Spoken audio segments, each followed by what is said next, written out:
परमेश्वराच्या पवित्र आणि गौरवशाली नावामध्ये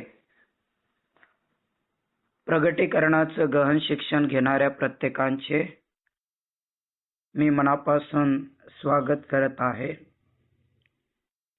आज परत एकदा देवाने त्याच्या पवित्र चरणापाशी येण्याची आणि त्याचं वचन तुम्हापर्यंत घेऊन येण्याची देवाने मला संधी दिली. प्रगटीकरणाचा पहिला अध्याय आपला संपला. आता आपण दुसऱ्या अध्यायाकडे आलेले आहोत आणि दुसऱ्या अध्यायामध्ये 7 महाभयंकर जे मंडळ्या आहेत दुसऱ्या आणि तिसऱ्या अध्यायामध्ये. तर या 7 महाभयंकर मंडळांमध्ये असणारे जे दोष आहे किंवा असणारे जे पातक आहेत, तर त्याबद्दलची ओळख आपल्याला करून घ्यायची आहे. मंडळी म्हणजे प्रभू येशू ख्रिस्ताची वधू. मंडळी म्हणजे देवाबरोबर उचलल्या जाणारे लोक. मंडळी म्हणजे सार्वकालिक जीवन प्राप्त करून घेणारे परमेश्वराचे पाचारण केलेले लोक आहेत. आणि म्हणून 7 मंडळापैकी पहिल्या मंडळीचं जे नाव आहे ते आहे इफिस. आणि म्हणून आपण प्रगटी 2:1 ते 2 कडे आपलं लक्ष आपण लावूया. प्रगटी 2:1 पासून काही वचन. इफिस येथील मंडळीच्या दूताला लिही, जो आपल्या उजव्या हातात 7 तारे धारण करतो, जो सोन्याच्या 7 समयामधून चालतो. तो असे म्हणतो, तुझी कृत्य, तुझे श्रम व तुझे धीर मला ठाऊक आहेत. तुला दुर्जन सहन होत नाही. जे प्रेषित नसतात आपण प्रेषित आहोत असे म्हणतात, त्यांची परीक्षा तू केलीस आणि ते लबाड आहेत असे तुला दिसून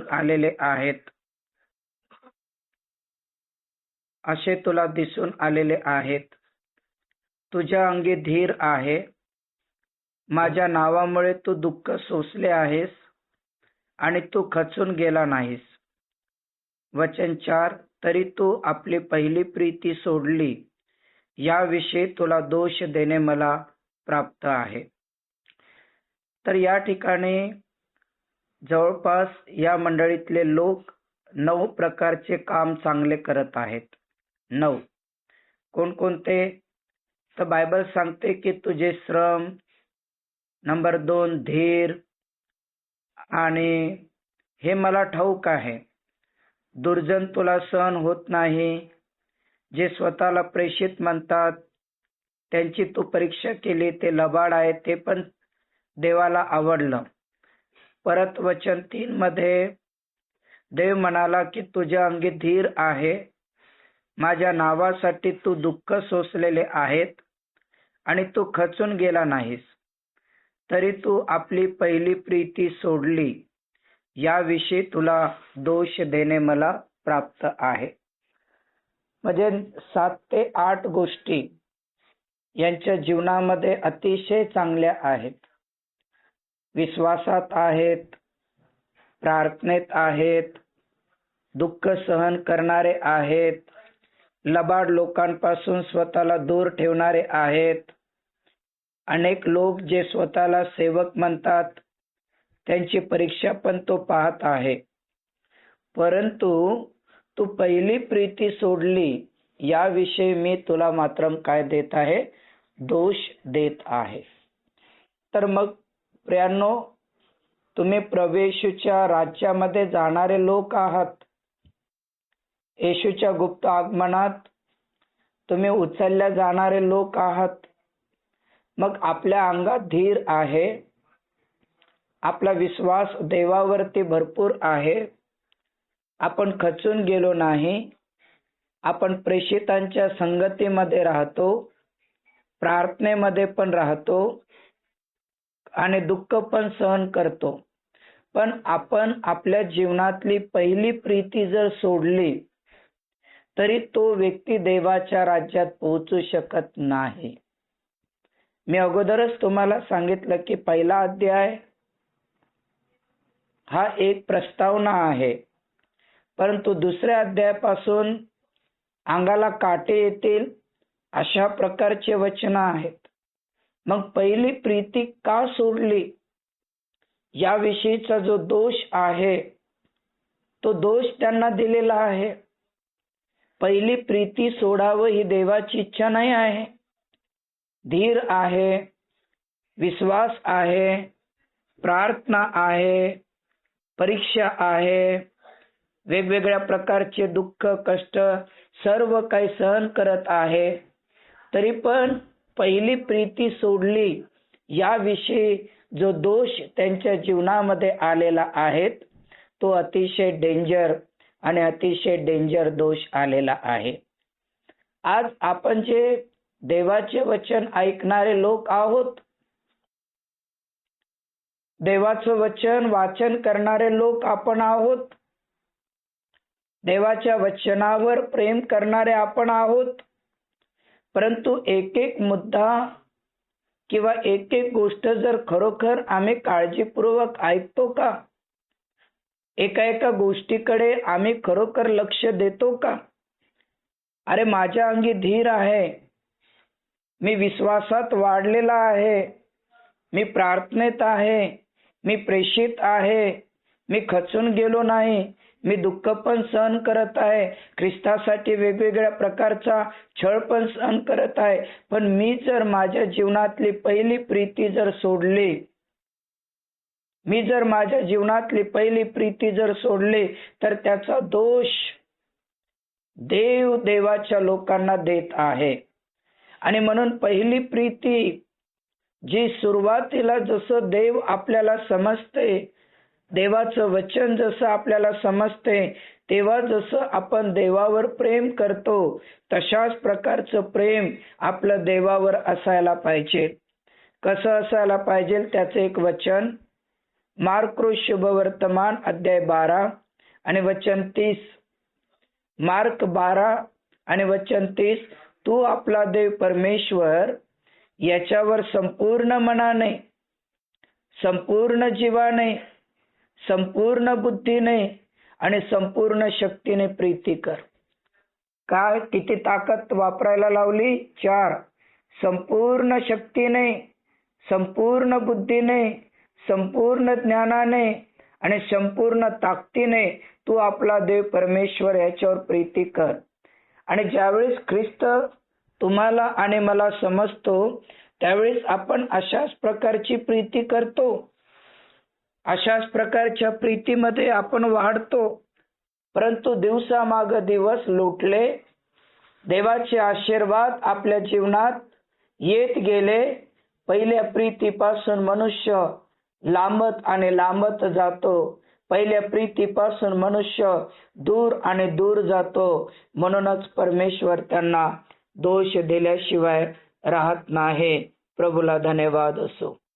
आता प्रगटी 2 आणि वचन 2 आम्हाला सांगते की तुझे 1 आणि 2 सांगते, इफिसेतील मंडळीच्या दूताला लिही, जो आपल्या उजव्या हातात 7 तारे धारण करतो, जो सोन्याच्या 7 समयामधून चालतो, तो असे म्हणतो.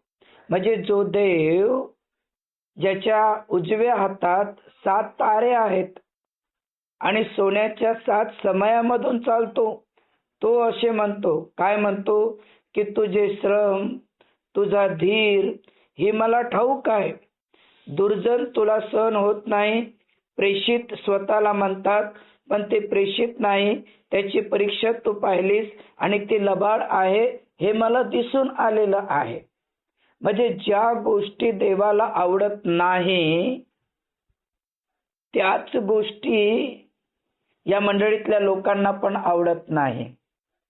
जे स्वतःला प्रेषित समजत आहेत, जे स्वतःला दुर्जन आहेत, या गोष्टी देवाला बिलकुल आवडत नाही.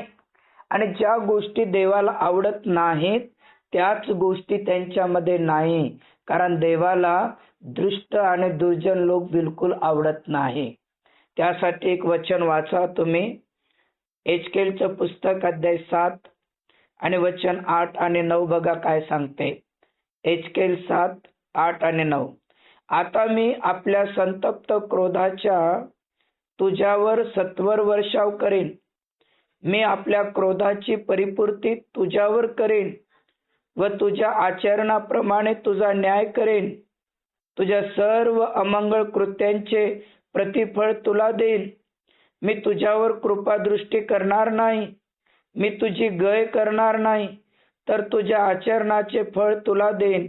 तुझ्या अमंगळ कृत्यांचे प्रतिफळ तुला देईन आणि तेव्हा तुला समजेल की मी तुला मारणारा परमेश्वर आहे.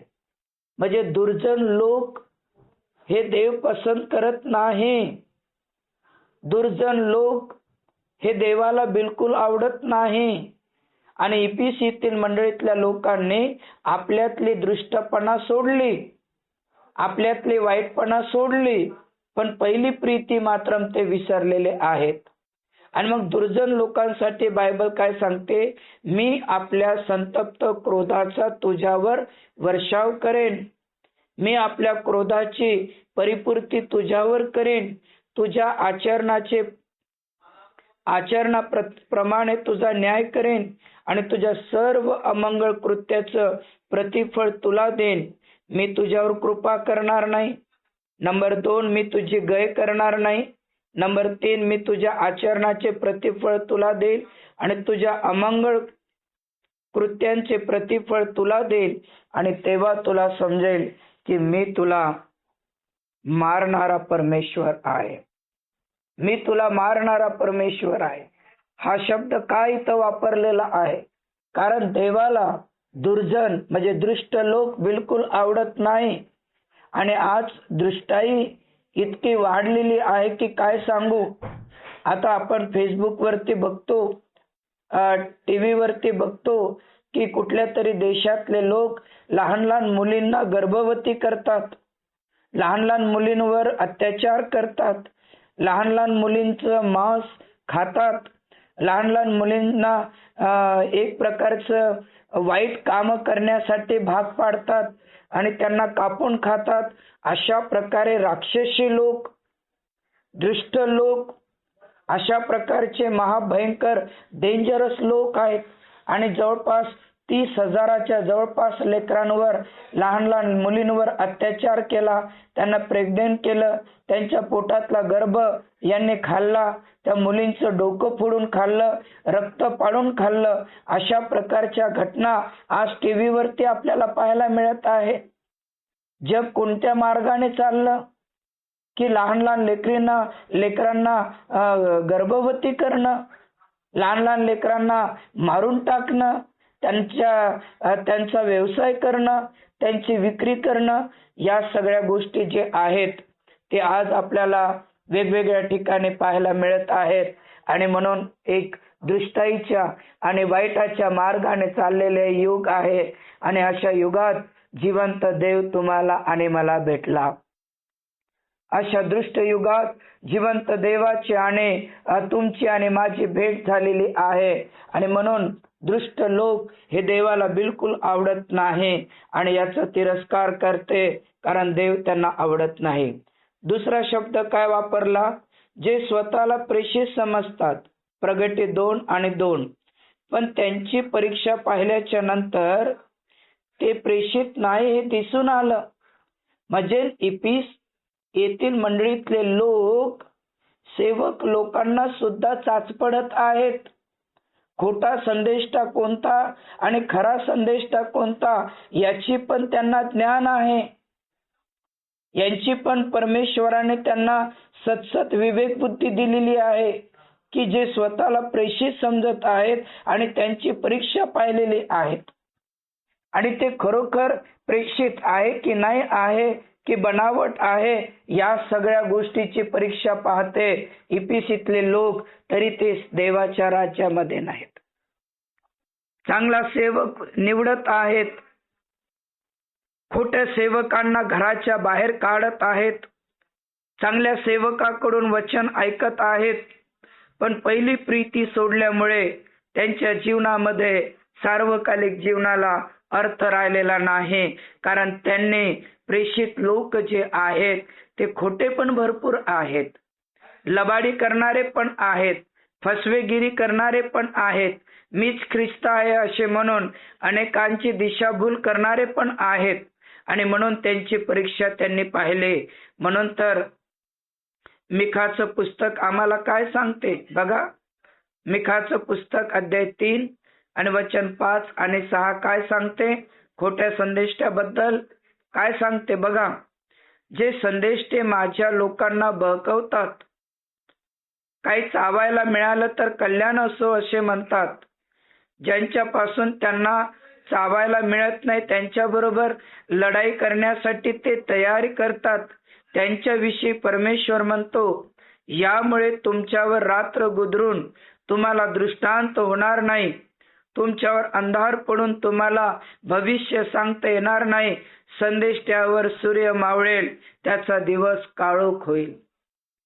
या ठिकाणी बघा मिखाच्या पुस्तकात संदेष्टे माझ्या लोकांना बहकवतात. आणि काय खायला मिळालं, पैसा मिळालं तर म्हणतात देव तुमचं कल्याण करो. आणि खायला मिळालं नाही, पैसा मिळालं नाही तर त्यांच्यासोबत लढाई करण्यासाठी, भांडणं करण्यासाठी किंवा तुझं माझं तुझं करण्यासाठी पुढाकार घेत आहेत. आणि त्यांच्याविषयी परमेश्वर म्हणतो की तुमच्यावर रात्र येईल परंतु दृष्टांत होणार नाही, अंधारात तुम्हाला कुठलं भविष्य सांगता येणार नाही आणि तुम्हाला सूर्याचा कसलाच प्रकाश मिळणार नाही. म्हणजे इतक्या भयंकर अंधकारामध्ये खोटे संदेष्ट्यांना देव टाकून देत आहे. खोटा प्रचार करणाऱ्यांना देव अतिशय खोट्या अंधकारात टाकत आहेत. काय खायला मिळालं तर देव तुझं कल्याण करू म्हणतात, काय प्यायला मिळालं तर देव तुझं कल्याण करू म्हणतात, काय घालायला मिळालं तर म्हणतात देव तुझं कल्याण करू. परंतु जिथं काही भेटत नाही, जिथं काही मिळत नाही तिथं लढाई करण्यासाठी, शिविश्राप देण्यासाठी हे सेवक त्या ठिकाणी तयार होत असतात. आणि अशा तयार झालेल्या सेवकाबद्दल बायबल सांगते की हे जे खोटे प्रेषित आहेत यांच्यावरती सूर्याचा प्रकाश पडणार नाही. रात्र येईल परंतु त्यांना कुठल्याही प्रकारचा दृष्टांत सांगता येणार नाही, कारण हे बहकवणारे आहेत, देवाच्या लोकांना बहकवणारे आहेत. आणि जे देवाच्या लोकांना बहकवतात असल्यांना स्वर्गाच्या राज्यात प्रवेश नाही. आणि म्हणून इफिस 2 आणि वचन 2 की हे प्रेषित जाणणारे लोक, चांगले प्रेषित निवडणारे लोक आणि चांगल्या संदेष्ट्यांकडून संदेश ऐकणारे लोक, परंतु त्यांनी पहिली प्रीती सोडली हो.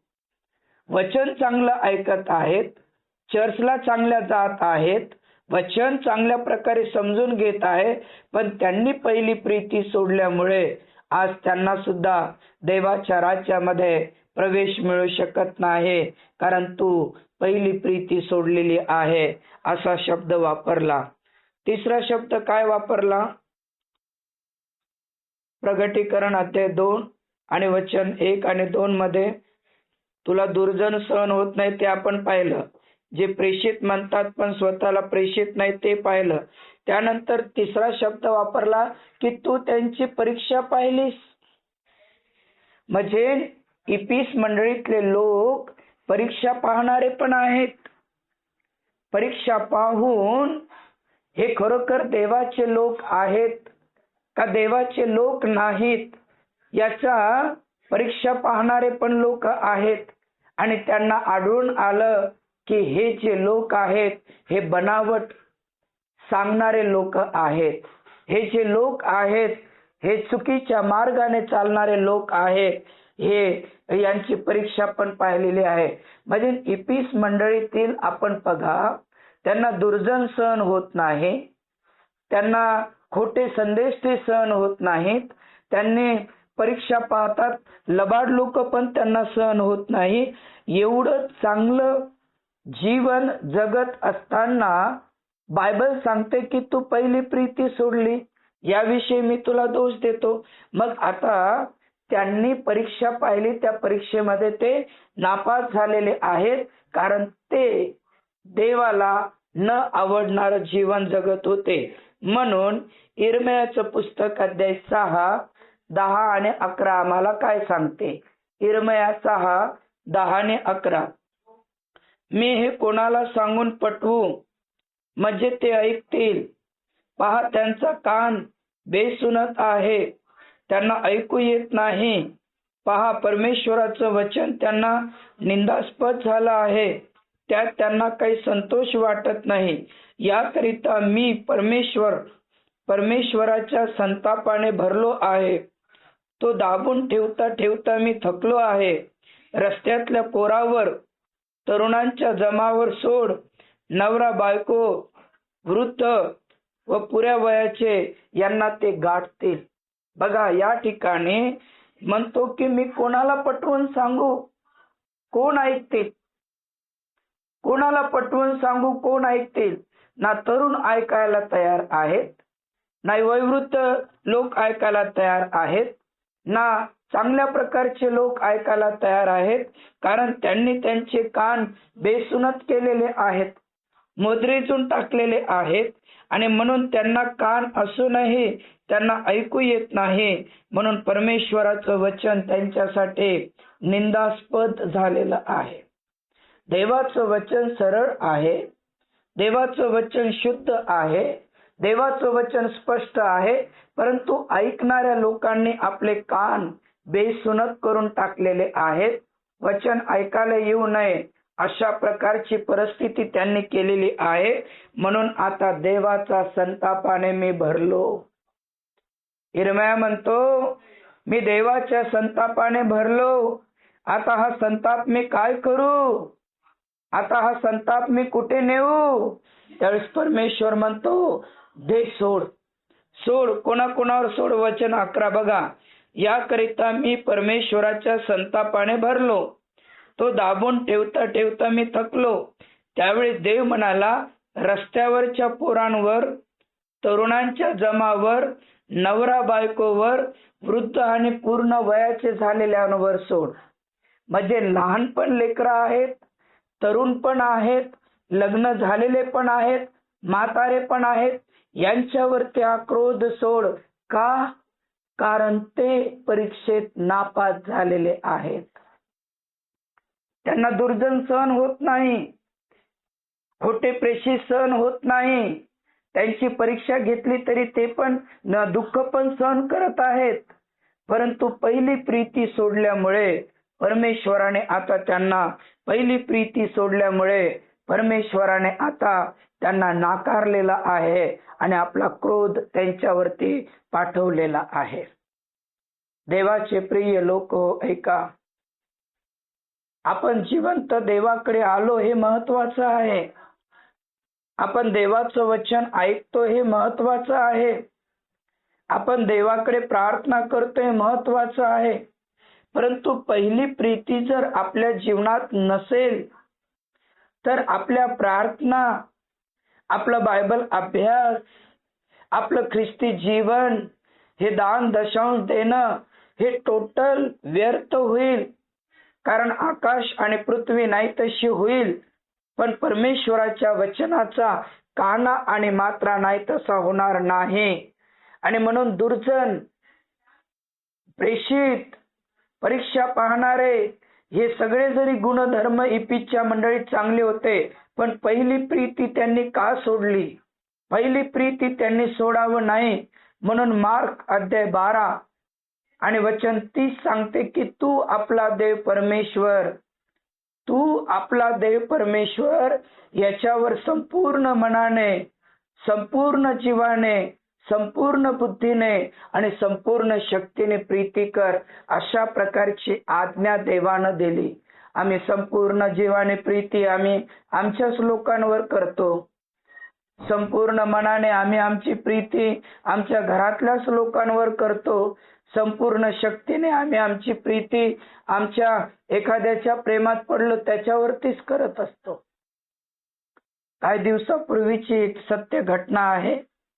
माझ्या गावात माझ्या मामाचा मुलगा आहे आणि तो एका हॉटेलमध्ये काम करायचा आणि पैसा कमवायचा आणि एका मुलीच्या प्रेमात पडला आणि तिने जे काही सांगितलं तो द्यायचा. तिनं पंजन म्हटलं द्यायचा, कंगन म्हटलं द्यायचा, सर्व. त्यानंतर त्या दोघांनी निर्णय घेतला लग्न करायचा. मग ती काय म्हटली, मला सोन्याची अंगठी पाहिजे. मग अंगठीचे पैसे द्यायचा. त्यानंतर ती म्हणाली मला सोन्याचं कानातलं पण हवं. मग सोन्याचं कानातलं त्यांनी करून दिलं. त्यानंतर पंजन करून दिलं. त्यानंतर मंगळसूत्र करून दिलं. सर्व करून दिलं आणि आता कुठेतरी जायचं आणि लग्न करायचं आणि तेवढ्यामध्ये तिनं त्याचा फोन घेणं बंद केला. फोन का घेत नाही, फोन का उचलत नाही, हे रिचार्ज मारून देत आहे, मोबाईल घेऊन दिलेला आहे, हजारो लाखो रुपयाचे दागिने दिलेले आहे, का घेत नाही. आणि म्हणून तो आला आणि एका ठिकाणी भेटून विचारपूस केल्याच्या नंतर त्या मुलीनं I am very very sorry म्हटलं. सॉरी, मला आता सध्या लग्न करता येणार नाही कारण आमच्या घरची परिस्थिती खूप डेंजर आहे आणि नंतर आपण कधीतरी करू आणि आता तू लवकर जा आणि आता सध्या काही भेटू नको. एवढे 2-3 शब्द ती बोलली आणि निघून गेली. मुलगा घरी आला आणि 5 मिनिटात त्याने दोरी सोडली, गळफास घेतला आणि 5 मिनिटातच त्याने स्वतःला संपवून टाकलं. जगातल्या प्रेमासाठी एक मुलगा आईसाठी मरत नाही, वडिलांसाठी मरत नाही, बहिणीसाठी मरत नाही, परंतु रस्त्यावरच्या एखाद्या मुलीच्या प्रेमात पडून तिच्यासाठी जीव द्यायला सुद्धा तयार होत आहे. अशा प्रकारे जग आणि जगातल्या लोकांचं प्रेम आपल्याला पाहायला मिळतात. आणि म्हणून देव म्हणतो की तू आपला देव परमेश्वर याच्यावर संपूर्ण मनाने, संपूर्ण जीवाने, संपूर्ण बुद्धीने, संपूर्ण शक्तीने प्रीती कर. इफिस येथील मंडळीतले लोक धीर धरणारे होते, दुःख सहन करणारे होते, कष्ट सहन करणारे होते, लबाड लोकांची परीक्षा पाहणारे होते, दुर्जनांपासून स्वतःला दूर ठेवणारे होते, तरी पण पहिली प्रीती ते विसरले म्हणून परमेश्वराने त्यांना दोषी ठरवलेलं आहे. आज तुम्ही आणि मी कुठे आहोत? आज तुम्ही आणि मी कुठल्या ठिकाणी आहोत? आज आपलं पहिलं प्रेम कशा पद्धतीने देवावर आहे? कोणत्या पद्धतीने आम्ही देवावर प्रेम करतो की स्वतःवर करतो? देवावरचं प्रेम किती आणि स्वतःवरचं प्रेम किती आहे याकडे लक्ष द्या. आज एखादी लेकराला जर ड्युटीवर जायचं असेल ना, त्याचं ड्युटीवर एवढं मोठं प्रेम आहे की तो 5 मिनिटं अगोदर जाऊन थंब देतो. एखाद्या मुलाला कॉलेजला जायचं असेल ना, तो 10 मिनिटं अगोदर उठून आवराआवरी करून बस पकडतो. एखाद्या व्यक्तीला राशनच्या दुकानात जायचं असेल ना, तर 1 तासा अगोदर जाऊन तो त्या ठिकाणी राशनचं दुकानात नंबर लावतो. एखाद्याला जर आपल्या गावाकडे जायचं असेल तर 8-8 दिवसा अगोदर जाऊन रिझर्वेशन करतो. परंतु देवाचे वचन वाचायचं म्हटलं, देवाच्या मंदिरात यायचं म्हटलं, देवाची उपासना करायची म्हटलं का सगळं आवराआवरी करून, सर्व आवराआवरी करून मग डक्कर देत हळूहळू चालत येतात. देवावरचं महत्व आज लोकांच्या जीवनात राहिलेलं नाही. देवाबद्दलचं प्रेम आज लोकांच्या जीवनात राहिलेलं नाही. म्हणून आज कित्येक लोक जे आहेत देवापासून दूर चाललेले आहेत, प्रार्थनेपासून दूर चाललेले आहेत, जीवनापासून दूर आणि मरणाच्या जवळ चाललेले आहेत. चला यावेळेस आपण आपले नेत्र बंद करूया. परमेश्वराच्या हातात आपण आपलं जीवन समर्पण करूया. आणि इफिस या मंडळीने जे पहिली प्रीती सोडली, ती पहिली प्रीती आपण कधी सोडू नये यासाठी आपण आपलं लक्ष त्या जिवंत देवाकडे लावूया. म्हणजे तो आपल्याला प्रत्येक परिस्थिती सांभाळल्याशिवाय राहणार नाही. धन्यवाद येशू, धन्यवाद येशू, धन्यवाद येशू.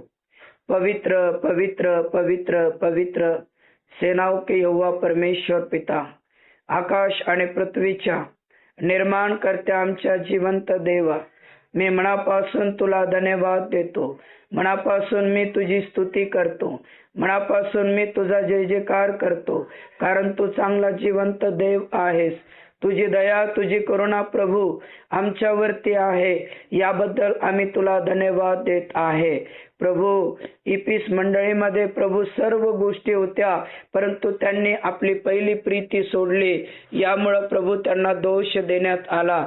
आम्ही या दिवसामध्ये तुझ्यावर संपूर्ण मनाने, संपूर्ण जीवाने, संपूर्ण बुद्धीने आणि संपूर्ण शक्तीने प्रभू आम्ही तुझ्यावरती प्रेम करावं आणि तुझ्या प्रेमामध्ये प्रभू आम्ही स्वतःला वाहून द्यावं, अशी कृपा, अशी दया तू कर. आम्ही आमचं जीवन आणि भविष्य देवा तुझ्या हातात समर्पण करतो. हे वचन ऐकणारे आणि वचनामध्ये वाढणारे सर्व तुझे प्रिय लेकर परमेश्वरा, मी तुझ्या पवित्र हातात समर्पण करतो. दया कर, कृपा कर, अनुग्रह कर, आशीर्वादित कर आणि त्यांचं जीवन आणि भविष्य देवबापा उज्ज्वल कर. कुठल्याही प्रकारचे पातक त्यांच्या जीवनात न येता प्रत्येक परिस्थितीत एक पवित्र जीवन जगण्यासाठी प्रभू तू सहाय्य कर, मदत कर आणि तुझाच गौरव कर. आमच्या बायबल अभ्यासात असणारे प्रत्येक लहान मोठ्यांना प्रभू आम्ही तुझ्या पवित्र हातात समर्पण करतो. प्रत्येकांचा परिवार, प्रत्येकांचं कुटुंब, प्रत्येकांचं घरदार, प्रत्येकावर तुझा विपुल आणि मोठा आशीर्वाद तू दे आणि तुझ्या नावाचा गौरव कर.